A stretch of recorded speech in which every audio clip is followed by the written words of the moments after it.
Assalamualaikum warahmatullahi wabarakatuh. Perkenalkan, nama saya Indika Syarani, NPM 201000022 dari kelas A Fakultas Hukum Universitas Pasundan.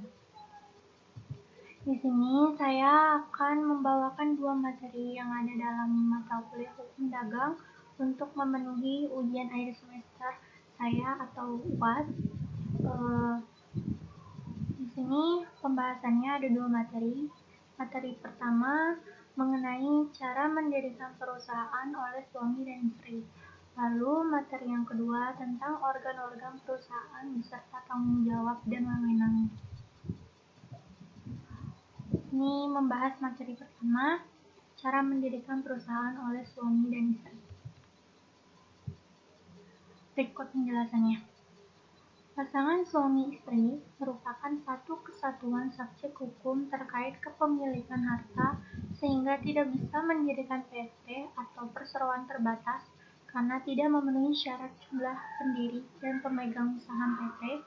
Salah satu cara agar suami istri dapat mendirikan perseroan terbatas adalah dengan membuat perjanjian kawin yang memisahkan harta mereka atau harta individual mereka. Di sini ada materi kedua tentang organ-organ perusahaan beserta tanggung jawab dan wewenangnya. Organ-organ perusahaan.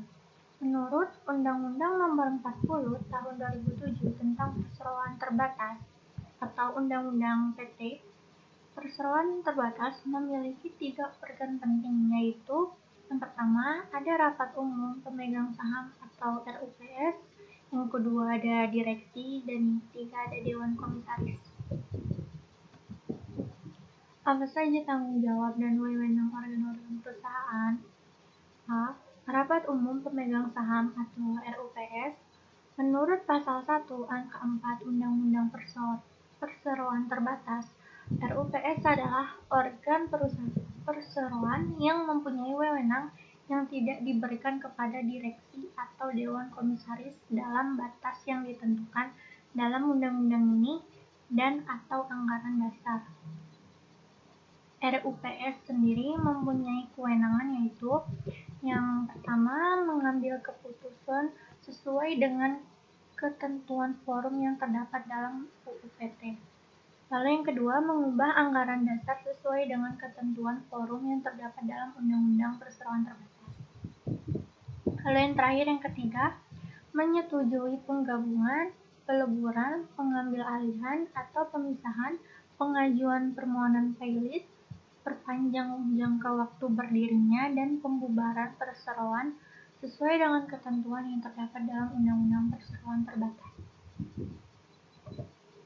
Yang B, ada direksi. Direksi mempunyai tugas dan tanggung jawab untuk menjalankan perseroan sesuai dengan tujuan dan maksud didirikannya perseroan.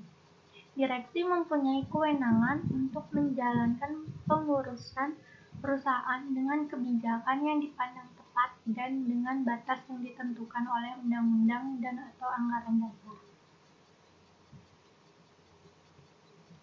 Selain itu, direksi mempunyai kewajiban juga, yaitu untuk pertama, membuat daftar pemegang saham, daftar khusus, risalah RUPS, dan risalah rapat direksi.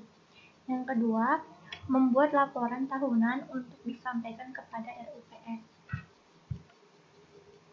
Lalu yang ketiga, memelihara seluruh daftar, risalah, dan dokumen keuangan perseroan di atas dan dokumen perseroan lainnya. Yang terakhir, C, ada komisaris. Komisaris mempunyai tugas untuk melakukan pengawasan atas kebijakan pengurusan. Jalannya pengurusan pada umumnya kepada perseroan ataupun usaha perseroan kepada direksi. Ketentuan ini terdapat dalam pasal 108 Undang-Undang Perseroan Terbatas. Komisaris yang melakukan pengawasan mempunyai beban tanggung jawab yang sama dengan direksi.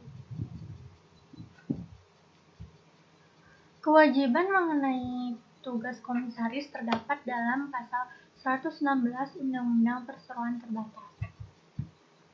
Yaitu yang pertama, membuat risalah rapat dewan komisaris dan menyimpan salinannya. Yang kedua, melaporkan kepada perseroan mengenai kepemilikan sahamnya dan/atau keluarganya pada perseroan dan perseroan lainnya. Yang terakhir, yang ketiga, memberikan laporan tentang tugas pengawasan yang telah dilakukan selama tahun buku yang baru lampau kepada RUPF.